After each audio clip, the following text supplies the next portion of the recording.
Hi friends, എല്ലാവർക്കും കാറ്റത്തേക്കിളി കൂടെ upcoming റിവ്യൂയിലേക്ക് സ്വാഗതം. ഈ റിവ്യൂ നിങ്ങൾക്ക് ഇഷ്ടമായെങ്കിൽ ലൈക്ക് ചെയ്തും സബ്സ്ക്രൈബ് ചെയ്ത് സപ്പോർട്ട് ചെയ്യണേ. രാജീവിന്റെ വീട്ടിലെ വണ്ടിയും എടുത്ത് സുധീഷും നിധിയും സുഭാഷും ഹരീഷും നികേഷും തിരുവനന്തപുരത്തേക്ക് പോവുകയാണ്. നിധി കണ്ണു നിറഞ്ഞ് ഡ്രൈവ് ചെയ്യുന്ന സുധീഷിനെയും പിന്നിലിരിക്കുന്ന ഹരീഷിനെയും നോക്കുന്നുണ്ട്. ഹരീഷിന്റെ കൈ മുറിഞ്ഞിട്ടുണ്ട് ആക്സിഡന്റ്. സുധീഷിന്റെ ശരീരത്താണെങ്കിൽ തള്ളുകൊണ്ട് ചതഞ്ഞ പാടുകളും ഉണ്ട്. സുഭാഷ് ചോദിക്കുന്നു, എന്താ എല്ലാവരും ഒന്നും മിണ്ടാതെ മൗനമായിട്ടിരിക്കുന്നത്? നികേഷ് പറയുകയാണ്, രാത്രി ഉറങ്ങിയില്ലല്ലോ, ക്ഷീണം കൊണ്ട് കണ്ണടങ്ങി പോകുക. സുഭാഷ് ചോദിക്കുന്നു, നിധി നീ എന്താ ഒന്നും മിണ്ടാതെ ഇരിക്കുന്നത്? നിധി കരഞ്ഞുകൊണ്ട് സോറി സുഭാഷ് ഏട്ടാന്ന് പറയുമ്പോൾ സുഭാഷ് പറയുകയാണ്, എന്താ മോളേത്, എത്ര തവണയാ സോറി പറയുക? നീ അത് വിട്. നിധി പറയുന്നു, സുധീഷ് ഹരീഷ് നിങ്ങൾക്ക് രണ്ടുപേർക്കും സോറി. ഹരീഷ് പറയുന്നു, സാരമില്ല ഏട്ടത്തി, അത് വിട്ടേക്ക്. നിധി പറയുന്നു, ഞാൻ കാരണം നിങ്ങൾക്ക് ഇങ്ങനെ ഒരു ബുദ്ധിമുട്ടുണ്ടാകുമെന്ന് ഞാൻ വിചാരിച്ചതേയില്ല. നമ്മുടെ വീട്ടിലേക്ക് എന്റെ അച്ഛൻ വന്നപ്പോൾ ഞാൻ വിശ്വസിച്ചു പോയി. നിങ്ങൾക്ക് രണ്ടുപേർക്കും ഒരുപാട് അടി കൊണ്ടു. എനിക്കിത് കണ്ടിട്ട് സഹിക്കാൻ പറ്റുന്നില്ല.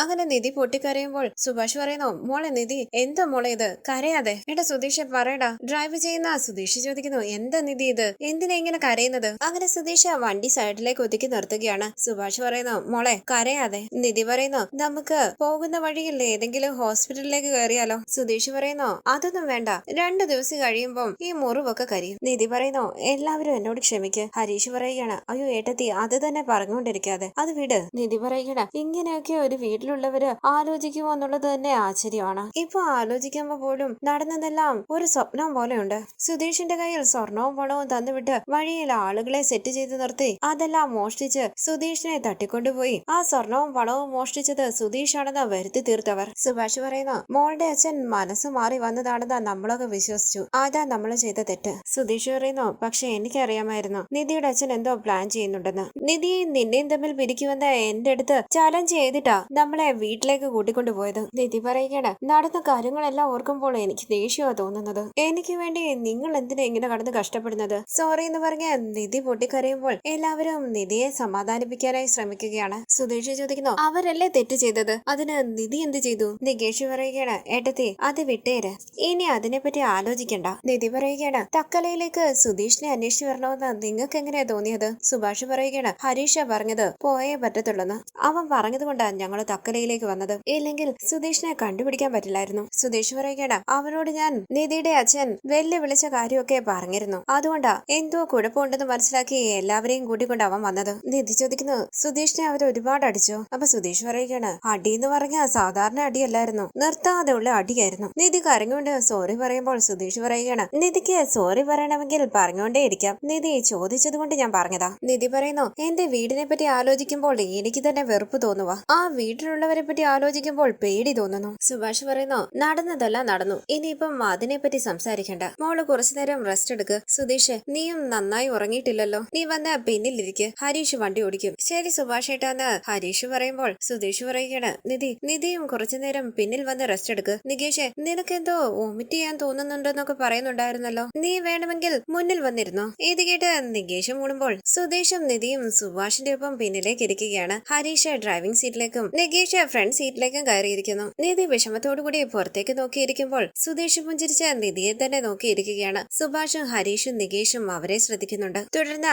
അവർ വീട്ടിലേക്ക് വരികയാണ്. ബെഡിൽ കിടക്കുന്ന ഭാസ്കരൻ അവരെ ശ്രദ്ധിക്കുകയാണ്. കാറിൽ നിന്നും ഇറങ്ങിയ എല്ലാവരും ഭാസ്കരനെ ശ്രദ്ധിക്കുമ്പോൾ സുധീഷ് കാറിന്റെ ഡോർ അടയ്ക്കുകയാണ്. പെട്ടെന്ന് ഡോർ വന്ന് സുധീഷിന്റെ കയ്യിൽ കൊള്ളുന്നു. സുധീഷിന്റെ കരച്ചിൽ കേട്ട് നിധി ചോദിക്കുന്നു, അയ്യോ എന്ത് പറ്റി സുധീഷ്, വേദനിക്കുന്നുണ്ടോ? സുധീഷ് പറയുന്നു, ഒന്നുമില്ല. സുഭാഷ് പറയുകയാണ്, എങ്കി വാ. സമാധാനത്തോടുകൂടി എഴുന്നേറ്റിരുന്ന ഭാസ്കരൻ ചോദിക്കുന്നു, നിങ്ങൾ എല്ലാവരും വന്നോ? അങ്ങനെ ഭാസ്കരൻ സുധീഷിനെ ശ്രദ്ധിക്കുകയാണ്. സുധീഷും ഹരീഷും നികേഷും ഒന്നും മിണ്ടാതെ അകത്തേക്ക് പോകുമ്പോൾ ഭാസ്കരനെ ഒന്ന് നോക്കിയിട്ട് നിധിയും അകത്തേക്ക് പോവുകയാണ്. സുഭാഷ് ചോദിക്കുന്നു, അച്ഛൻ കഴിച്ചായിരുന്നോ? ഭാസ്കരൻ ഒന്നും മിണ്ടാതെ ബെഡിലേക്ക് കിടക്കുകയാണ്. സുഭാഷും അകത്തേക്ക് പോകുന്നു. തുടർന്ന് നികേഷ് പറയുകയാണ്, എത്ര വലിയ പ്രശ്നം കഴിഞ്ഞിട്ടാ സുധീഷ് ഏട്ടൻ വീട്ടിലേക്ക് മടങ്ങി എത്തിയത്, എന്നിട്ട് അതിനെപ്പറ്റി ഒരു വാക്ക് പോലും ചോദിക്കുന്നില്ലല്ലോ, ആരുടെ കാര്യം നീ പറയുന്നെന്ന് സുധീഷ് ചോദിക്കുമ്പോൾ നികേഷ് പറയുകയാണ്, പുറത്ത് കിടക്കുന്ന ആളുടെ കാര്യമാ. സുധീഷ് പറയുകയാണ്, നമ്മൾ അച്ഛനെ ആദ്യമായിട്ടല്ലല്ലോ കാണുന്നത്, നമ്മളെ പറ്റി ഓർത്ത് എന്നാ അച്ഛൻ വിഷമിച്ചിട്ടുള്ളത്, നീ എന്തിനാ ഇതൊക്കെ ശ്രദ്ധിക്കാൻ പോകുന്നത്? നികേഷ് പറയുകയാണ്, സുധീഷ് ഏട്ടാ, എന്നാലും ഇങ്ങനെയൊക്കെയുള്ള സിറ്റുവേഷൻ വരുമ്പോൾ ശ്രദ്ധിക്കാത്ത രീതിയിൽ ഇരിക്കുന്നത് കണ്ടില്ലേ? നിധി പറയുന്നു, നികേഷ് നീ അത് വിട്, സുഭാഷ് ഏട്ടാ ഞാൻ പോയി ഫ്രഷ് ആയിട്ട് വരാം. അങ്ങനെ നിധി അകത്തേക്ക് പോവുകയാണ്.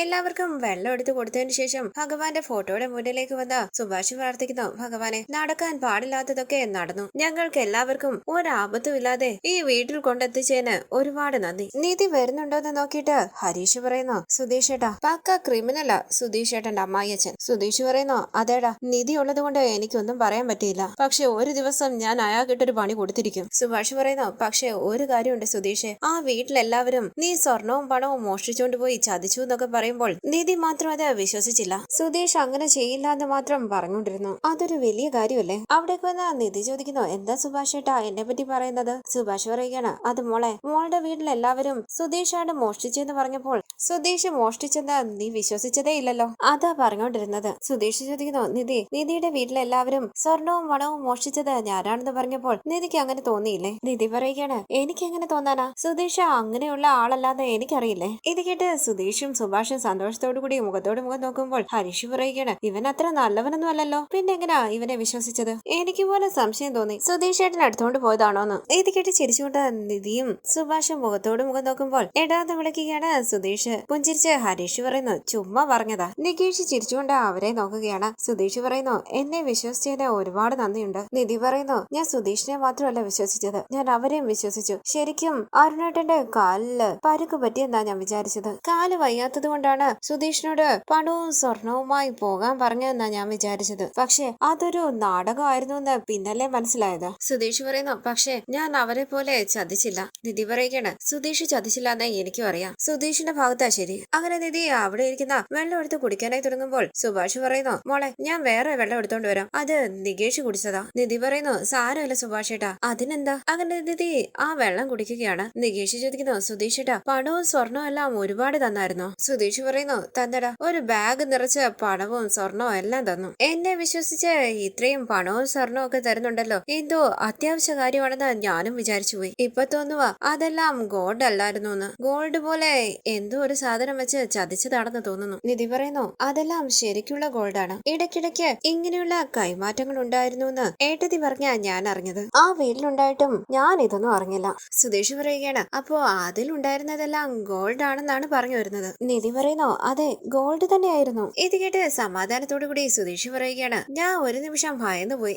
എല്ലാവരും സംശയത്തോടു കൂടി സുധീഷിനെ നോക്കുമ്പോൾ നിധി ചോദിക്കുന്നു, അതെന്താ? സുധീഷ് തന്റെ പാന്റിന്റെ പോക്കറ്റിൽ നിന്നും 2 ഗോൾഡ് കോയിൻ എടുത്ത് കാണിക്കുകയാണ്. അത് കണ്ട് ഞെട്ടി നിൽക്കുകയാണ് എല്ലാവരും. എന്താ ഇതെന്ന് നിധി ചോദിക്കുമ്പോൾ സുധീഷ് പറയുകയാണ്, അത് ബാഗ് എടുത്തുകൊണ്ട് പോകുമ്പോൾ ഞാൻ 2 അടിച്ചു മാറ്റി. ബാഗിൽ എന്തെല്ലാം ഉണ്ടെന്ന് നോക്കി. അപ്പോ ഒരു ബോക്സില് നിറയെ ഗോൾഡ് കോയിൻസ്. അവരുടെ കയ്യിൽ നിന്ന് വാങ്ങിച്ച തല്ലിന് പകരമായി അതിൽ നിന്നും 2 ഞാനിങ്ങെടുത്തു. നിധി ദേഷ്യത്തോടു കൂടി സുധീഷിനെ നോക്കുമ്പോൾ സുധീഷ് പറയുന്നു, നിധി എന്നെ തെറ്റിദ്ധരിക്കരുതേ. ഞാൻ അവരുടെ വീട്ടിൽ ചെന്നപ്പോൾ എന്നെ എന്തോരം ഇൻസൾട്ട് ചെയ്തു. അങ്ങനെയുള്ളപ്പോൾ അത്രയും സ്വർണത്തിൽ നിന്നും പണത്തിൽ നിന്നും ഞാൻ ഇത്ര എടുത്തോളൂ. ഹരീഷ് മനസ്സിൽ പറയുന്നു, ഇവന്റെ ജീവിതം ആരും നശിപ്പിക്കേണ്ട ആവശ്യമില്ല, ഇവൻ തന്നെ നശിപ്പിച്ചോളൂ. സുഭാഷ് ചോദിക്കുന്നു, എടാ സുധീഷ് എന്താടാ ഇത്? സുധീഷ് പറയുകയാണ്, സുഭാഷ് ഏട്ടാ ഞാൻ എന്തോരം അടി വാങ്ങിച്ചെന്നറിയുമോ, എത്ര അപമാനിച്ചെന്നറിയുമോ? കെട്ടിയിട്ട് അവർക്ക് ബോർ അടിക്കുമ്പോഴൊക്കെ എന്നെ തല്ലി, രാത്രിയിലും പകലിലും അടി വാങ്ങി. മെഡിക്കൽ എക്സ്പെൻസിനുള്ള കാശ് വേണ്ടേ സുഭാഷ് ഏട്ടാ? ഇതെന്റെ മെഡിക്കൽ എക്സ്പെൻസ് ആണ് സുഭാഷ് ഏട്ടാ. ഇത് കേട്ട് ദേഷ്യത്തോടു കൂടി സുഭാഷ് ഏട്ടാ എന്ന് വിളിക്കുമ്പോൾ സുധീഷ് ടെൻഷനോടുകൂടി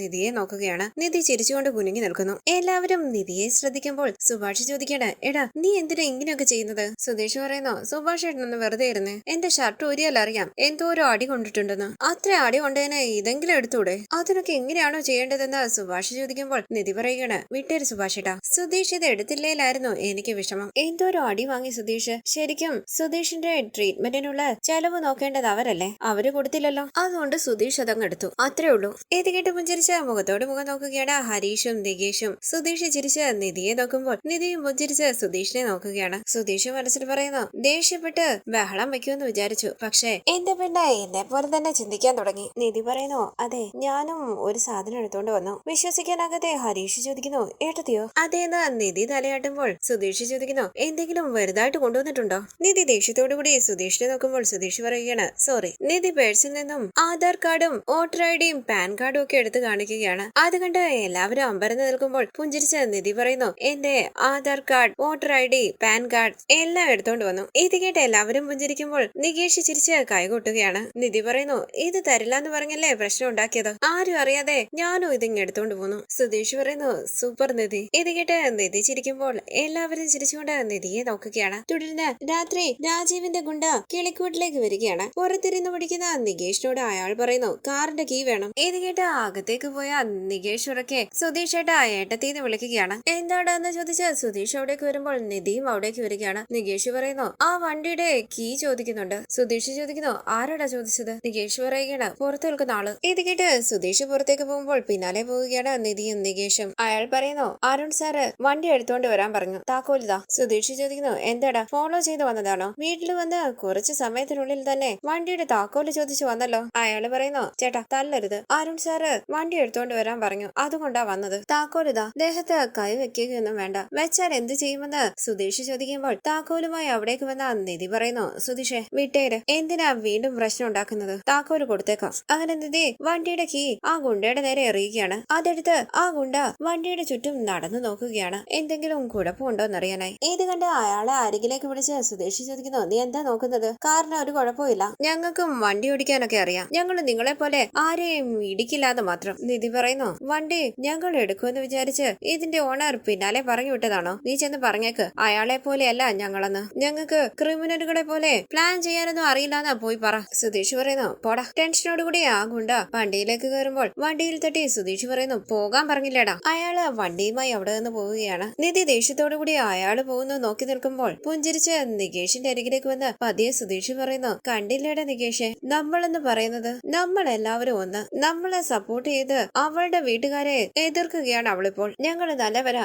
നിങ്ങളെ പോലെ അല്ലാന്ന അവളുടെ വീട്ടിലെ ആൾക്കാർക്ക് പറഞ്ഞു കൊടുക്കുന്നത് കേട്ടില്ലേ? ഇവളെന്റെ ഭാര്യയായി മാറിക്കൊണ്ടിരിക്കുകയാണ് നികേഷ്. അങ്ങനെ നികേഷിനെ കെട്ടിപ്പിടിച്ച് ഉമ്മ കൊടുക്കുകയാണ് സുധീഷ്. പെട്ടെന്ന് നിധി ഇങ്ങോട്ടേക്ക് തിരിയുമ്പോൾ താടിയിൽ കൈവച്ച് വേദന സഹിക്കാൻ വയ്യാത്ത പോലെ നിൽക്കുകയാണ് സുധീഷ്. ടെൻഷനോടുകൂടി അരികിലേക്ക് വന്ന് നിധി പറയുന്നു സുധീഷ് നമുക്കൊന്ന് ഹോസ്പിറ്റലിൽ പോയിട്ട് വന്നാലോ? എനിക്ക് തോന്നുന്നു ഡോക്ടറെ കാണുന്ന നല്ലതെന്ന്. ഇതിനൊക്കെ എന്തിനാ ഹോസ്പിറ്റലിൽ പോകുന്നതെന്ന് സുധീഷ് ചോദിക്കുമ്പോൾ നിധി പറയുകയാണ് അതല്ല, നമുക്ക് ഒരു പ്രാവശ്യം ഡോക്ടറിനെ കണ്ടിട്ട് വരാം. സുധീഷ് പറയുന്നു സാരമില്ല നിധി, ഒന്ന് ഉറങ്ങി എഴുന്നേറ്റാൽ എല്ലാം ശരിയാകും. നിധി വിഷമത്തോടുകൂടി സോറി പറയുമ്പോൾ സുധീഷ് ചോദിക്കുന്നു എന്താ നിധി ഇത് സോറിയൊക്കെ പറഞ്ഞുകൊണ്ട്, പോയി കിടന്നുറങ്ങ്. ഇത് കേട്ട് മോളെ നിധി വിഷമത്തോടുകൂടി അകത്തേക്ക് പോവുകയാണ്. സുധീഷ് പറയുന്നു എടാ നികേഷ്, ഈ 2 ദിവസം നടന്ന കാര്യങ്ങളെല്ലാം ഓർക്കുമ്പോൾ എനിക്ക് വല്ലാത്ത വിഷമം തോന്നിയിരുന്നു, പക്ഷെ എല്ലാം നല്ലതിനാണെന്ന് ഇപ്പൊ തോന്നുന്നടാ. അവളുടെ നോട്ടത്തില് ഒരു മാറ്റം ഉണ്ടായിട്ട് തുടങ്ങിയിട്ടില്ലേ? അങ്ങനെ നോക്കുമ്പോൾ ഇതും നല്ലതിനു വേണ്ടിയല്ലേടാ നികേഷ്. നികേഷ് പറയുന്നു കല്യാണത്തിന് മുമ്പ് പ്രണയിക്കുന്നവരെ കണ്ടിട്ടുണ്ട്, പ്രണയിച്ച് കല്യാണം കഴിച്ചവരെയും കണ്ടിട്ടുണ്ട്, പക്ഷെ സുധീഷ് ഏട്ടൻ കല്യാണം കഴിച്ചിട്ട്